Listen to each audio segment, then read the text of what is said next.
So what's up wrestle fans, welcome to wrestle X bulletin. तो guys welcome है आपका एक और नए वीडियो में। और इस वीडियो में हम लोग बात करेंगे WWE के ऐसे टॉप स्टार्स के बारे में जिन्हें ट्रिपल एच ने अपनी बुकिंग से डाउनग्रेड कर दिया है। तो वीडियो को एंड तक देखना और चैनल को सब्सक्राइब जरूर कर लेना ताकि रेसलिंग न्यूज के साथ साथ ऐसी इंटरेस्टिंग वीडियोस भी आपसे मिस ना हो। और अब बिना देरी के स्टार्ट करते हैं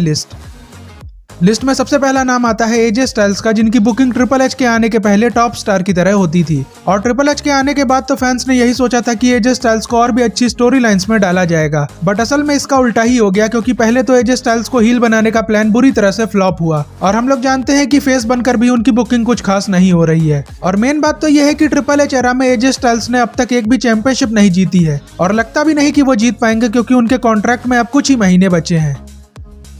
अगला नाम है बेली का, जिनको ट्रिपल एच स्टार्टिंग में तो बढ़िया तरह से बुक कर रहे थे, बट बेली के रॉयल रंबल और रेसलमेनिया में चैंपियनशिप जीतने के बाद ट्रिपल एच ने बेली के ऊपर ध्यान देना बंद कर दिया। इसीलिए वुमेन्स इवोल्यूशन का इंपॉर्टेंट पिलर होने के बाद भी बेली को इस साल रेसलमेनिया और समर स्लैम जैसे बड़े इवेंट्स में मैच नहीं मिल पाया, जिससे बेली और बेली के फैंस काफी ज्यादा डिसअपॉइंट हुए हैं। और अभी उनके पुराने हील कैरेक्टर को फिर से वापस लाने की कोशिश तो की जा रही है, बट ट्रिपल एच एरा में क्या वो उस तरह से डोमिनेट कर पाएंगी जैसे उन्होंने विंस के अंडर किया था, वो एक बड़ा क्वेश्चन होगा। नेक्स्ट है नाकामुरा, जिनके बारे में सबने पहले तो यही सोचा था कि ट्रिपल एच के आते ही नाकामुरा मिड कार्ड लेवल से WWE के टॉप स्टार्स की लिस्ट में आ जाएंगे। और स्टार्टिंग में ट्रिपल एच ने जब नाकामुरा को हील बनाकर सेथ के साथ उनकी फ्यूड कराई थी, तब तो ऐसा लगा था कि नाकामुरा को कंपनी का टॉप स्टार बनाने के लिए पुश किया जा रहा है। लेकिन पता नहीं क्यों ट्रिपल एच ने अचानक नाकामुरा के ऊपर से गिव अप कर दिया और अब तो नाकामुरा को मिड कार्ड से डाउनग्रेड करके जॉबर बना दिया गया है, जिसकी वजह से उन्हें कभी कदार ही टीवी टाइम मिल पाता है। अगले है द मिस, जो विंस के टाइम पर WWE के मिड कार्ड डिवीजन में तो बढ़िया काम करते ही थे, बट जब उन्हें टॉप स्टार्स के साथ भी कभी कभी मौका दिया जाता था तब भी वो स्टोरी लाइन में कमाल का काम करते थे। और ट्रिपल एच के आने से उम्मीद थी कि ट्रिपल एच मिस के पोटेंशियल को और अच्छी तरह से यूज करेंगे, बट ट्रिपल एच ने मिस को भी डाउनग्रेड कर दिया, जिसकी वजह से मिस को भी अब प्रॉपर टीवी टाइम नहीं मिल पाता है। इसीलिए वो मिस जो ट्रिपल एच एरा के पहले मिड कार्ड डिवीजन को रूल किया करते थे, वो आज एक नए सुपरस्टार के आगे पीछे घूमते हुए दिखाई दे रहे हैं।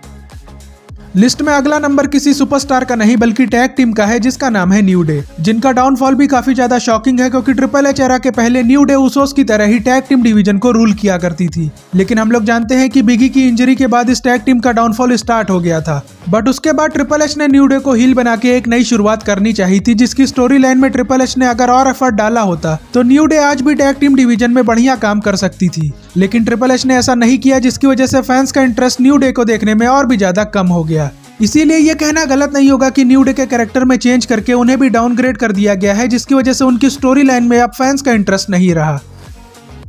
अगला नाम है शेमस का, जिनका डाउनफॉल भी किसी से छुपा नहीं है, क्योंकि शेमस को तो ट्रिपल एच ने इतना डाउनग्रेड कर दिया है कि फैंस को अब ये उम्मीद ही नहीं है कि शेमस किसी भी चैंपियनशिप को आगे जीत पाएंगे, जो कि शेमस जैसे पुराने सुपरस्टार के लिए काफी ज्यादा बुरा है, क्योंकि ट्रिपल एच के आने के पहले एक साल भी ऐसा नहीं गया होगा जिसमें शेमस फिट हो और उन्होंने उस साल चैंपियनशिप ना जीती हो। लेकिन ट्रिपल एच एरा में तो शेमस को इससे उल्टी तरह से बुक किया गया है, तभी शेमस ने पिछले 3 सालों में कोई भी चैंपियनशिप नहीं जीती है और लगता भी नहीं है कि 2025 में अब वो ऐसा चमत्कार कर पाएंगे। नेक्स्ट है एलेक्सा ब्लिस, जिनका नाम इस लिस्ट में सुनकर आप शॉक हो सकते हो, क्योंकि एलेक्सा ब्लिस अभी टैग टीम चैंपियन है और उन्हें हर वीक स्मैकडाउन पर बुक भी किया जाता है, इसलिए कई लोगों का मानना ये होगा कि वो इस लिस्ट में होना डिजर्व नहीं करती। लेकिन जो लोग पुराने WWE फैन है वो ये जानते होंगे कि एलेक्सा ब्लिस वर्ल्ड टाइटल के साथ काफी कमाल का काम कर सकती है, बट पता नहीं क्यों ट्रिपल एच एलेक्सा को टॉप स्टार की तरह देखते ही नहीं, क्योंकि अगर वो एलेक्सा को टॉप स्टार की तरह देखते तो इस टाइम एलेक्सा ब्लिस को टिफनी के अगेंस्ट वर्ल्ड चैंपियनशिप के मैच में डाला जाता, जिसकी स्टोरी लाइन फीमेल डिवीजन के लिए काफी ज्यादा इंटरेस्टिंग भी हो सकती थी, क्योंकि एलेक्सा ब्लिस का कैरेक्टर अब एक ऐसा कैरेक्टर है जो हील बने या फेस, उसमें फैंस हमेशा इंटरेस्ट लेते रहेंगे। इसीलिए स्मैकडाउन के वुमेन्स डिवीजन को बचाने के लिए एलेक्सा को वर्ल्ड चैंपियन बनाने की बहुत ही ज्यादा जरूरत है, जिसके ऊपर ट्रिपल एच जितना जल्दी ध्यान देंगे वो उतना ही अच्छा होगा। अगला नाम है फिन बैलर का, जो अगेन एक सरप्राइजिंग नाम है, क्योंकि ट्रिपल एच एरा के पहले भी फिन बैलर की हालत कुछ बढ़िया नहीं थी, क्योंकि विंस ने तो फिन बैलर के ऊपर गिव अप कर दिया था और ट्रिपल एच के आने के बाद सबको ऐसा लगा था कि फिन के साथ फाइनली कुछ अच्छा होगा। लेकिन ट्रिपल एच भी फिन को जिस तरह से यूज कर रहे हैं उसे देखते हुए तो यही लगता है कि फिन बैलर का सारा जीवन टैग टीम चैंपियनशिप के साथ ही गुजर जाएगा, जबकि फिन बैलर में टॉप स्टार बनने का पोटेंशियल है, ये तो फैंस और ट्रिपल एच दोनों को ही पता है। इसीलिए ट्रिपल एच एरा जब स्टार्ट हुआ था तब तो सबको यही लगा था कि फिन बैलर एक बार फिर से वर्ल्ड चैंपियन जरूर बनेंगे, लेकिन ट्रिपल एच ने फिन बैलर को भी डाउनग्रेड करके टैग टीम डिवीजन में डाल दिया और अभी की बुकिंग देखकर तो कहीं से भी ऐसा नहीं लग रहा है कि फिन बैलर वर्ल्ड चैंपियनशिप को चेस भी करने वाले हैं।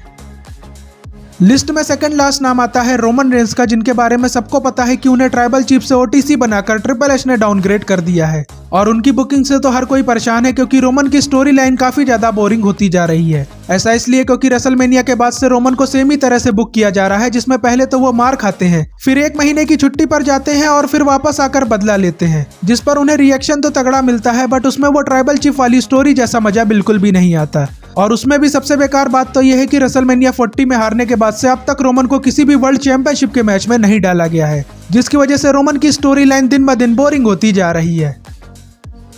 लिस्ट में नंबर 1 पर नाम आता है रैंडी ऑर्टन का, जिन्हें उनके खास दोस्त ट्रिपल एच डाउनग्रेड कर देंगे ये किसी ने नहीं सोचा होगा। ऐसा इसलिए क्योंकि अगर आपने नोटिस किया होगा तो रैंडी ऑर्टन जब से बैक सर्जरी कराकर वापस आए हैं, तब से उन्हें जब भी किसी बड़े मैच में डाला जाता है तो उनके हारने का पैटर्न सेम ही होता है, जिसमें ऐसा दिखाया जाता है कि रैंडी ने मैच के बीच में अपनी बैक को इंजर्ड कर लिया है और फिर रैंडी वो मैच हार जाते हैं, जिसके बाद रैंडी को गुस्से में भी दिखाया जाता है, बट उस गुस्से का कुछ हो नहीं पाता क्योंकि अगले ही शो पर रैंडी फिर से नॉर्मल हो जाते हैं, जो काफी बेकार तरीका है रैंडी ऑर्टन जैसे लेजेंड को बुक करने का। और अजीब बात तो यह है कि ट्रिपल एच ने अब यह तरीका रैंडी के वीकली मैचेस में भी यूज करना स्टार्ट कर दिया है। तभी पिछले स्मैकडाउन के शो में रैंडी की नी में प्रॉब्लम भी हम लोगों को दिखाई जा रही थी, जो कि काफी घटिया प्लान है रैंडी को स्मैकडाउन पर हराने और रेसलपलूजा से बाहर करने का। और अगर आने वाले टाइम में भी ट्रिपल एच इसी तरह से रैंडी को बुक करेंगे, तब तो फिर मुझे नहीं लगता कि रैंडी के साथ आगे कुछ अच्छा होने वाला है। बाकी इसी के साथ आज की वीडियो यहीं पर एंड होती है, बट जाने से पहले आप चैनल को सब्सक्राइब कर लेना और वीडियो को लाइक शेयर करना मत भूलना। और अब आपसे मिलते हैं नेक्स्ट वीडियो में, तब तक के लिए goodbye and see you soon.